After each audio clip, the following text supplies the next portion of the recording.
This is Valor Mode.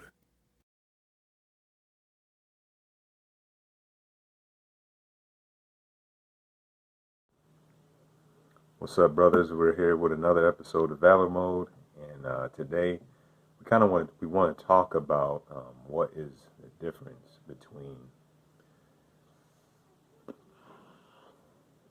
just being a Christian and walking with God. Okay, I want to circle back real quick.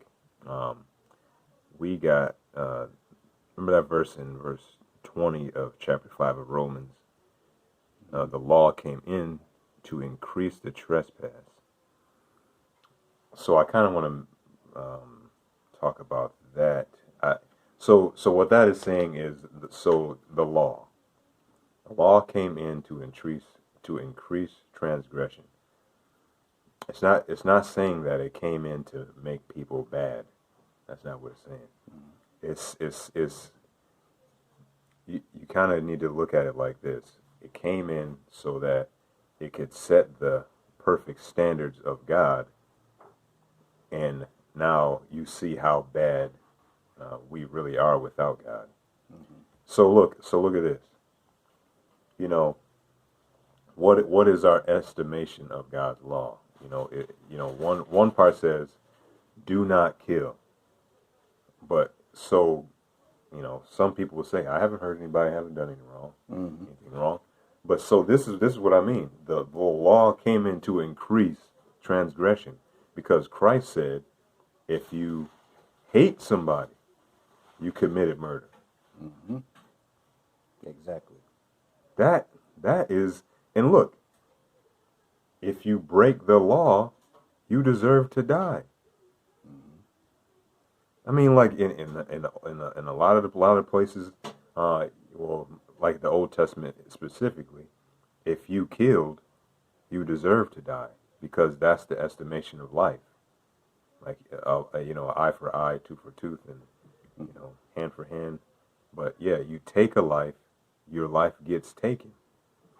And so think about that. You hate somebody, you don't like somebody, you committed murder in your heart, and so God's holy standard says, you deserve to die.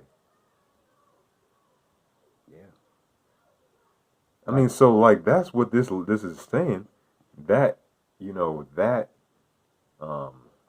law increased sin to expose it. Really, that's what it's saying. Because then in another place, some people would say, "I never cheated on nobody."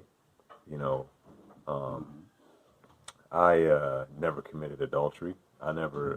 I didn't even have, I didn't have sex until I was married.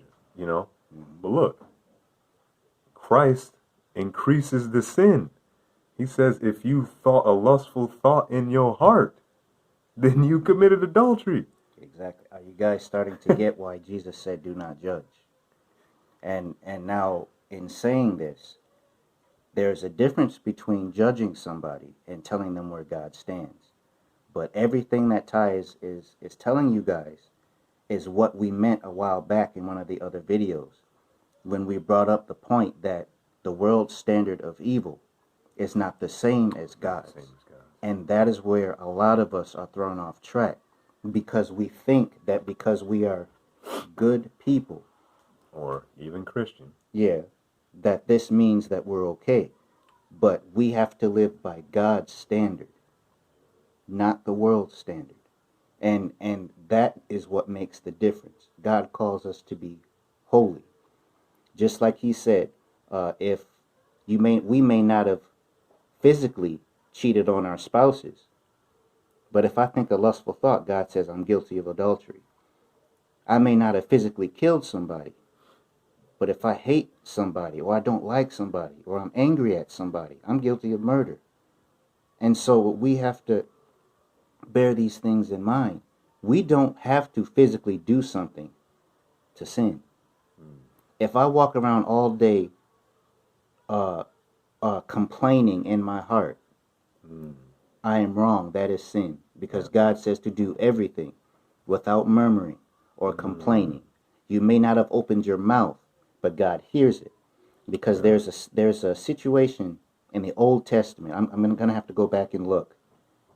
It was one of the wives of I can't remember if it was Oh, yeah. Abraham. Was it Abraham's wife? Go ahead and say the story though, because there's a few different. I think it was Abraham's wife. I think, if I'm not mistaken. But the Lord came. The angel of the Lord came to visit him, and his wife was inside, and he had come and told him that his wife was going to bear a child.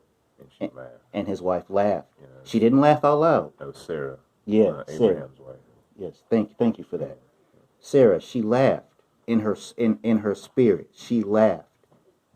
And God said, "Why did you laugh?" She says, "I didn't," because she didn't. She didn't laugh out loud, but she just, it was basically like this, like that's gonna happen, like you know. Yeah, right. And God said, "Why did you laugh?" So we have to be careful not only of what we're doing, but we have to be careful of what we allow to fester in our hearts, because out of the abundance of the heart, the mouth speaks. We can tell a lot about ourselves by what we say, and by what we let come out of our mouths.